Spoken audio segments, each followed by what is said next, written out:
আলহামদুলিল্লাহি রাব্বিল আলামিন ওয়াসসালাতু ওয়াসসালামু আলা আশরাফিল আমবিয়াই ওয়াল মুরসালিন ওয়া আলা আলিহি ওয়া সাহবিহি আজমাইন। আউযু বিল্লাহি মিনাশ শাইতানির রাজিম। বিসমিল্লাহির রহমানির রহিম। সম্মানিত দর্শক শ্রোতাবৃন্দ, ভাই এবং বোনেরা, আসসালামু আলাইকুম ওয়া রাহমাতুল্লাহি ওয়া বারাকাতুহু। আমরা আল্লাহ সুবহানাহু ওয়া তাআলার অফুরন্ত অনুগ্রহের শুকর আদায় করি, যিনি প্রতিদিনকার মতো আজও আমাদেরকে ইসলামিক টিভি কর্তৃক আয়োজিত আজকের এই মহাজীবন অনুষ্ঠানে উপস্থিত হওয়ার সুযোগ করে দিলেন। এজন্য আমরা পড়ি আলহামদুলিল্লাহ। সম্মানিত ভাই এবং বোনেরা, বিগত পর্বে আমরা আলোচনা রেখেছি ইসলামের দ্বিতীয় খলিফা হযরত উমর বিন খাত্তাব রাদিয়াল্লাহু তাআলা আনহুর শাসনামলে হযরত আলী রাদিয়াল্লাহু তাআলা আনহুর ভূমিকা কী ছিল এবং তাদের পারস্পরিক সম্পর্ক কতখানি সুমধুর ছিল। আজকে আমরা সেই ধারাবাহিকতায় আলোচনা রাখতে চাই ইসলামের তৃতীয় খোলাফায়ে রাশিদিন হযরত উসমান বিন আফফান রাদিয়াল্লাহু তাআলা আনহুর খেলাফতকালে হযরত আলী রাদিয়াল্লাহু তাআলা আনহুর ভূমিকা কী ছিল সে বিষয়ক আলোচনা আমরা রাখতে চাচ্ছি। আমরা দোয়া করি আল্লাহ রাব্বুল আলামিন যেন এই আলোচনা থেকে আমাদের মাঝে প্রকৃত হেদায়েতের নূর যেন বিকশিত করেন। আমরা সকলেই পড়ি আমিন। সম্মানিত ভাই এবং বোনেরা, হযরত উমর ফারুক রাদিয়াল্লাহু তাআলা আনহু যে 6 সদস্য বিশিষ্ট নির্বাচনী পরিষদ গঠন করে গিয়েছিলেন, সেই নির্বাচনী পরিষদের মাধ্যমেই হযরত আব্দুর রহমান বিন আউফ রাদিয়াল্লাহু তাআলা আনহুর তত্ত্বাবধানে ইসলামের তৃতীয় খলিফা হিসেবে হযরত উসমান রাদিয়াল্লাহু তাআলা আনহু ইসলামের ইতিহাসে অভিষিক্ত হন।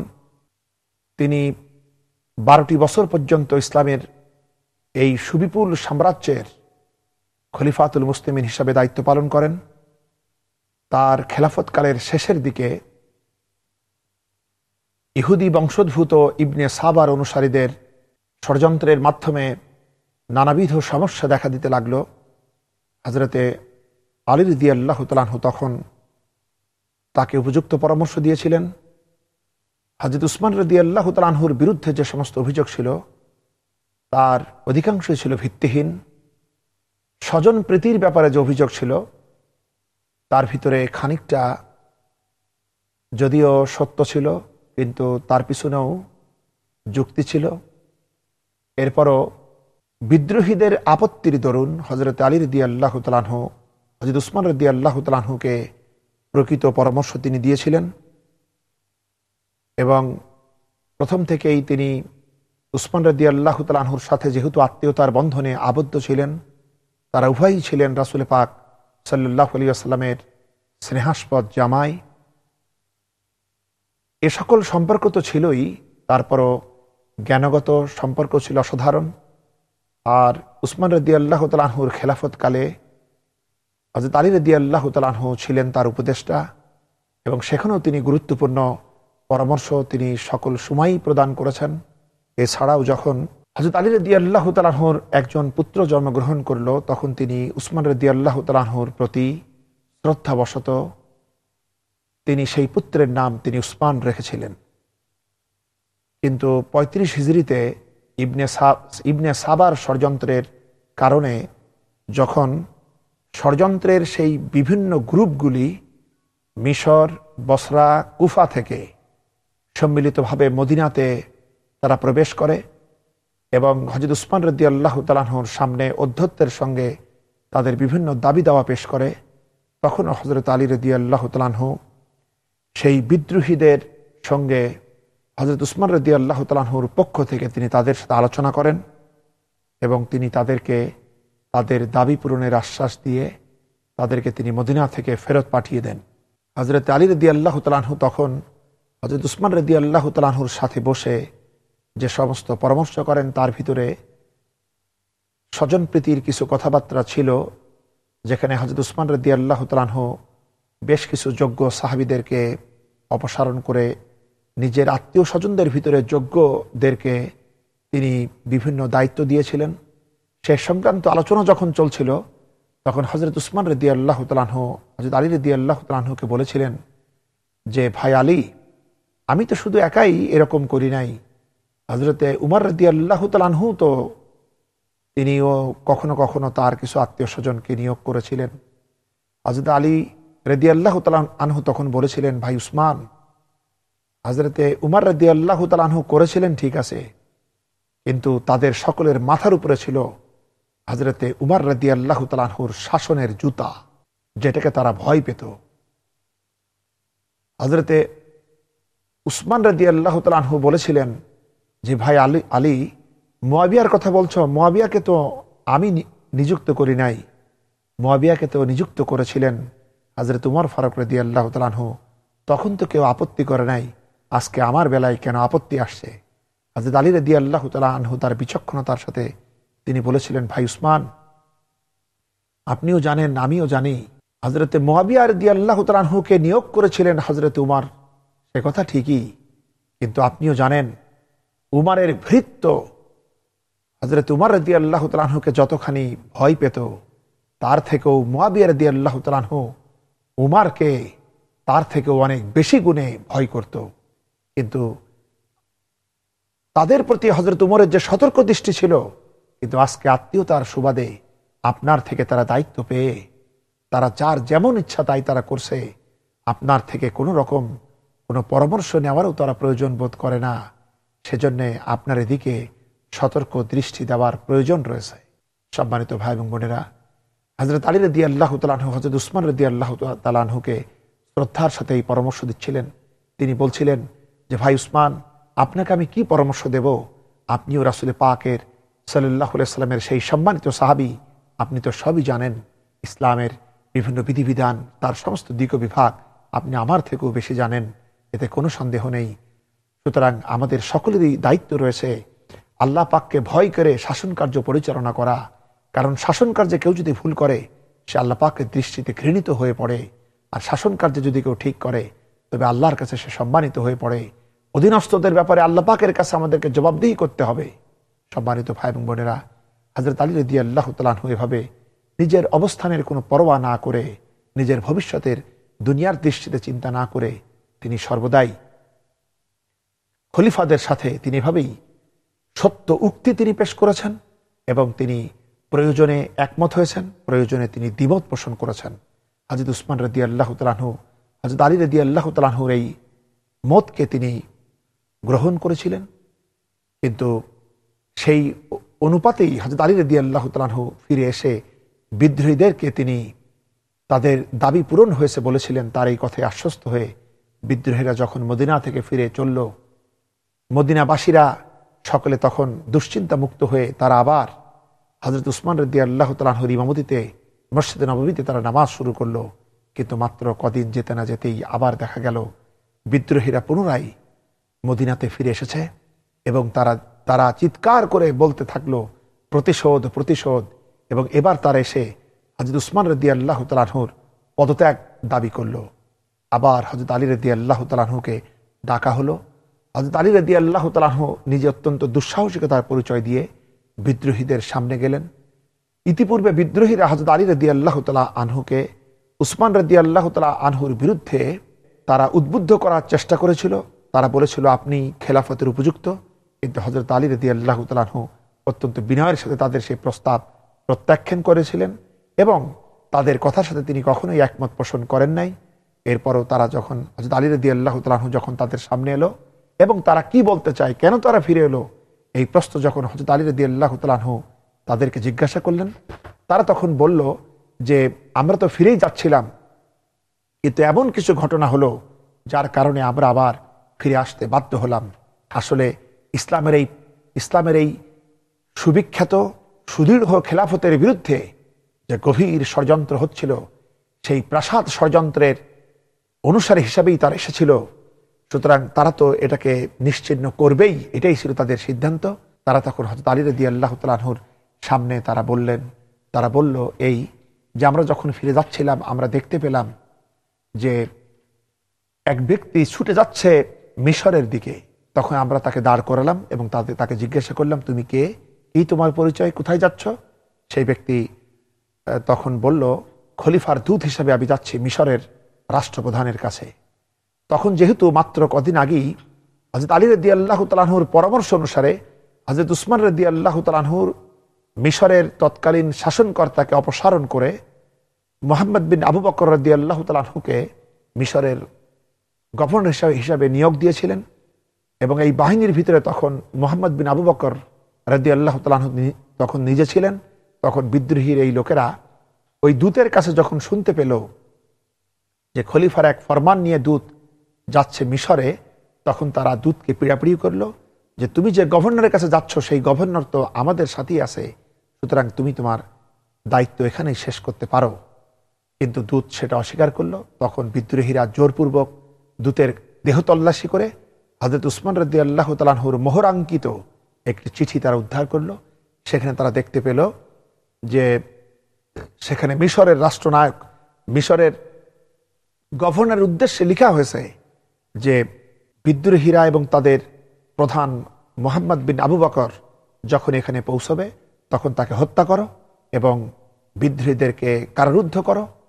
এই কথা তারা পেয়ে অত্যন্ত ক্ষিপ্ত হলো এবং এই কারণেই তারা মদিনাতে ফিরে এসছে এবং খলিফার পদত্যাগ তারা চূড়ান্তভাবে তারা দাবি করতে লাগলো, কারণ তারা এই কাজটাকে অত্যন্ত বিশ্বাসঘাতকতা মনে করলো।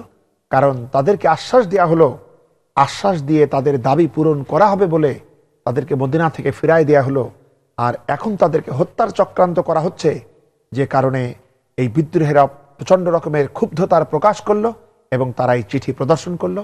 হযরত আলী রাদিয়াল্লাহু তাআলা আনহু তখন এই চিঠিটা নিয়ে হযরত উসমান রাদিয়াল্লাহু তাআলা আনহুর কাছে গেলেন এবং তিনি বললেন, আমিরুল মুমিনিন, আপনি দেখুন তো, এই যে উটের উপরে আরোহণ করে দূত মিশরের দিকে রওনা হয়েছে, সেই উটটা কি আপনার?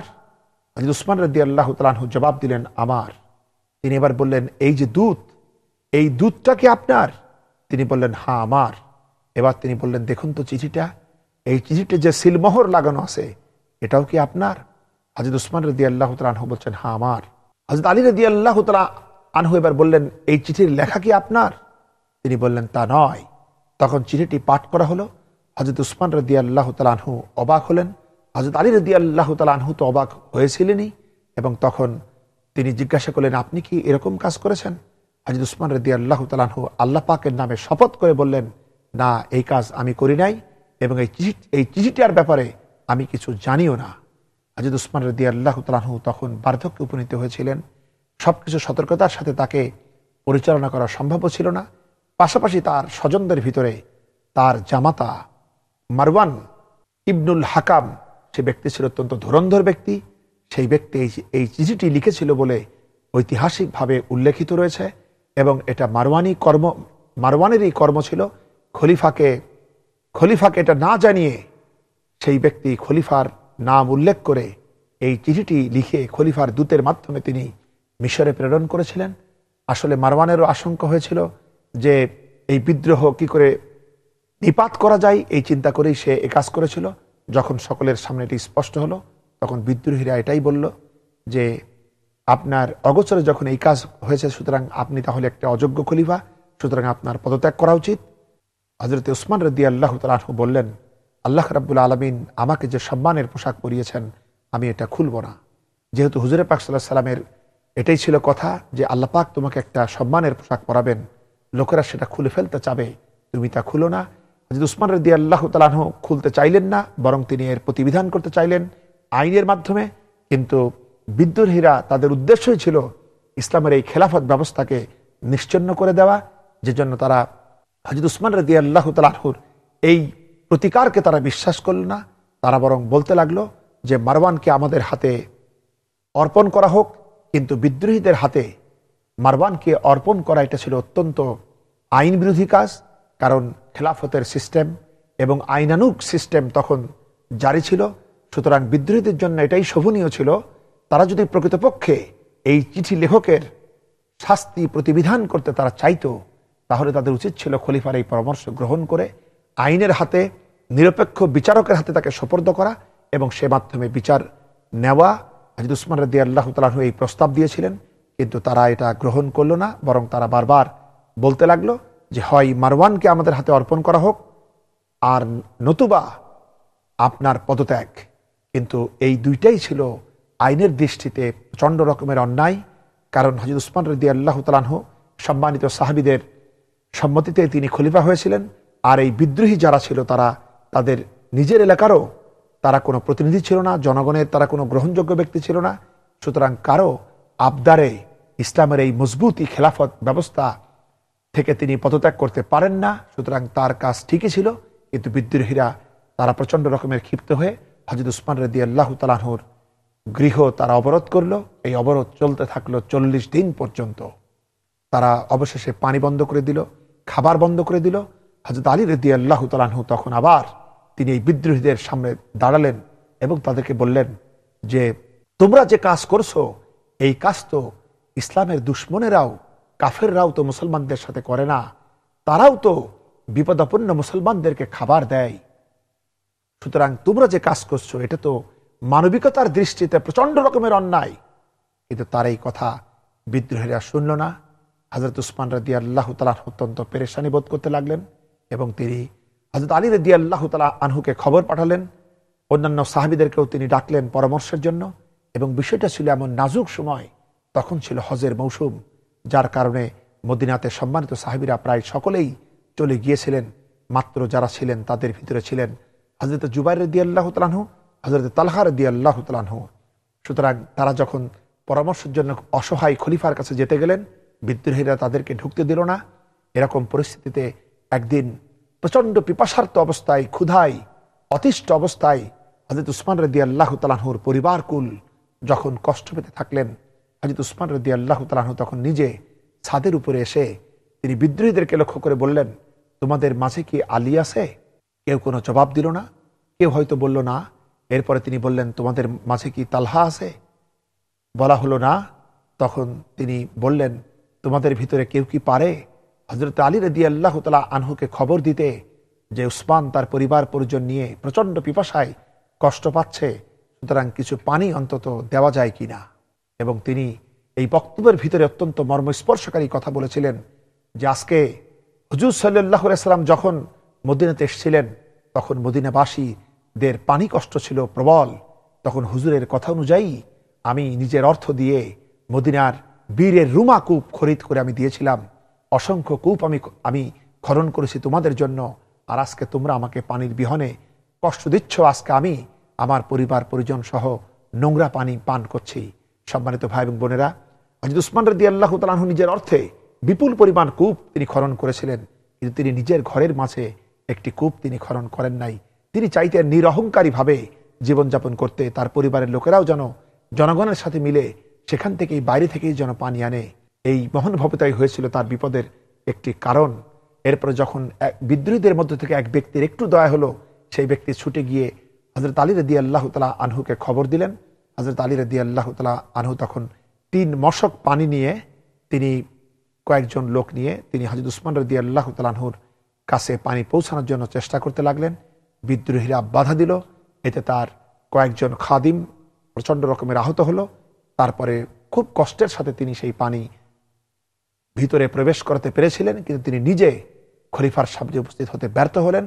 এবং তিনি যখন খলিফার কাছাকাছি হতে ব্যর্থ হলেন এবং তার সাথে পরামর্শ করতে পারলেন না, তিনি তখন অত্যন্ত মনোবেদনার সাথে নিজের মাথা থেকে তার পাগড়ি খুলে তিনি খলিফার দূতের হাতে দিয়ে খলিফার কাছে পাঠিয়ে দিলেন এই কথা বলতে যে আমি খলিফার কাছে পৌঁছাতে ব্যর্থ হলাম, এই বিষয়টা তুমি খলিফাকে জানিয়ে দিও। সম্মানিত ভাই এবং বোনেরা, যখন বিদ্রোহী জনতা হাজার হাজার জনতা যখন খলিফা উসমান রাদিয়াল্লাহু তাআলা আনহুর প্রতি ছিল ক্ষিপ্ত, তখনও হযরত আলী রাদিয়াল্লাহু তাআলা আনহুর সহানুভূতি ছিল খলিফার প্রতি অত্যন্ত অপরিসীম। এবং তিনি জীবনকে নিজেকে বিপদাপন্ন করে তিনি বারবার চেষ্টা করেছেন খলিফাকে সৎ পরামর্শ দিতে এবং তার কাছে উপস্থিত হতে। হযরত উসমান রাদিয়াল্লাহু তাআলা আনহুকে এইভাবে বিদ্রোহীরা 40 দিন পর্যন্ত অবরোধ করে রাখলো। এবং অবশেষে যখন হযরত আলী রাদিয়াল্লাহু তাআলা আনহু বুঝতে পারলেন যে এরা খলিফাকে হত্যা করেই ছাড়বে, এরকম অনুমান যখন তার ভিতরে হলো, তখন তিনি অন্তত খলিফা নিরাপত্তার জন্য তিনি নিজের প্রাণ প্রিয় 2 পুত্র হযরতে হাসান রাদিয়াল্লাহু তাআলা আনহু এবং হযরতে হুসাইন রাদিয়াল্লাহু তাআলা আনহুকে অস্ত্র দিয়ে পাঠিয়ে দিলেন খলিফার দেহরক্ষা হিসাবে তার গৃহ রক্ষা করার জন্য। হযরতে হাসান এবং হযরতে হুসাইন রাদিয়াল্লাহু তাআলা আনহু তারা উভয় গিয়ে হযরত উসমান রাদিয়াল্লাহু তাআলা আনহুর বাড়ির দুয়ারে তরবারি নিয়ে তারা দাঁড়িয়ে গেলেন। তাদের বীরত্বের সামনে বিদ্রোহীরা সামনে এগোতে ব্যর্থ হয়ে তারা অবরোধকে আরো দীর্ঘায়িত করতে লাগলো। ইতিমধ্যে প্রচন্ড কঠিন অবস্থা শুরু হলো এবং এক পর্যায়ে বিদ্রোহীরা ইসলামের এই মহৎ প্রাণ খলিফাকে দুনিয়া থেকে বিদায় করে দিলেন। সম্মানিত ভাই এবং বোনেরা, হযরত আলী রাদিয়াল্লাহু তাআলা আনহু বেশ দূরে ছিলেন তখন। তিনি যখন জানতে পারলেন যে হযরত উসমান রাদিয়াল্লাহু তাআলা আনহুকে শহীদ করা হয়েছে, তিনি তৎক্ষণাৎ ছুটে এলেন এবং নিজের এই দুই পুত্রকে তিনি প্রহার করতে লাগলেন, এই কথা বলে যে তোমরা বেঁচে থাকতে উসমানকে শহীদ করা হলো। সম্মানিত ভাই এবং বোনেরা, এবং তিনি তার দুটি হাত আকাশের দিকে উত্তোলন করে আল্লাহ পাকের কাছে ফরিয়াদ করতে লাগলেন, কাঁদতে থাকলেন যে আল্লাহ পাক, তুমি জানো, তুমি সাক্ষী থাকো, তুমি জানো উসমান হত্যার ব্যাপারে আমার প্রত্যক্ষ কিংবা পরোক্ষ কোনো ভূমিকা নাই। সম্মানিত ভাই এবং বোনেরা, এরপরে প্রায় 3 দিন পর্যন্ত, কোনো বর্ণনা এসছে 2 দিন পর্যন্ত হযরত উসমান রাদিয়াল্লাহু তাআলা আনহুর রক্ত সেনা দেহটা ঘরের মধ্যে অযত্নে পড়ে রইল। বিদ্রোহীরা গোটা মদিনা মনোয়ারায় তাণ্ডব শুরু করে দিল। এরকম পরিস্থিতিতে রাতের আধারে গুটি কয় ব্যক্তি, যার মধ্যে ছিলেন হযরত আলী রাদিয়াল্লাহু তাআলা আনহুর বড় সন্তান হাসান রাদিয়াল্লাহু তাআলা আনহু, তিনি এবং আর মাত্র কয়েকজন মিলে হযরত উসমান রাদিয়াল্লাহু তাআলা আনহুর দেহকে দাফন করানোর জন্য তারা চেষ্টা করতে লাগলো। যখন হযরত উসমান রাদিয়াল্লাহু তাআলা আনহুর পবিত্র লাশ মোবারককে যখন নিয়ে যাওয়া হচ্ছে, তখনও বিদ্রোহীরা সেই লাশের উপরে তারা পাথর নিক্ষেপ করতে শুরু করলো হযরত আলী রাদিয়াল্লাহু তাআলা আনহুর হস্তক্ষেপে। এরপরে এটা একটা অনুকূল পরিস্থিতি হলো।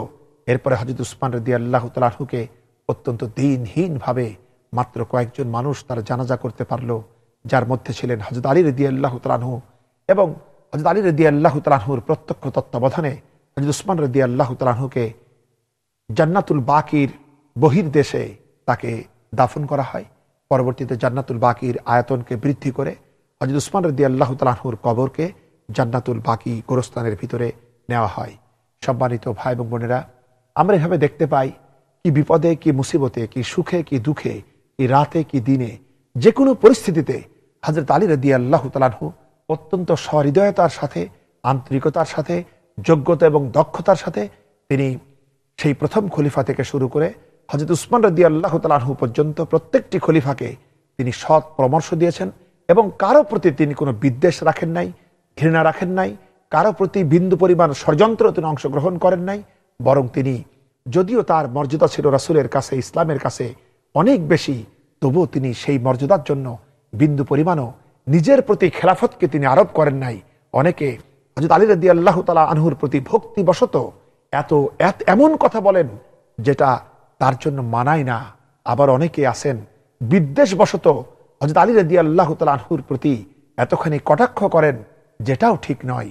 বরং একটি ভারসাম্যপূর্ণ অবস্থানে ইসলাম হযরত আলী রাদিয়াল্লাহু তাআলা আনহুকে মর্যাদা দিয়েছেন এবং আমরা হযরত আলী রাদিয়াল্লাহু তাআলা আনহুকে ইসলাম প্রদত্ত মর্যাদা অনুযায়ী আমরা দেখতে চাই এবং তাকে আমরা সেভাবেই শ্রদ্ধা করতে চাই।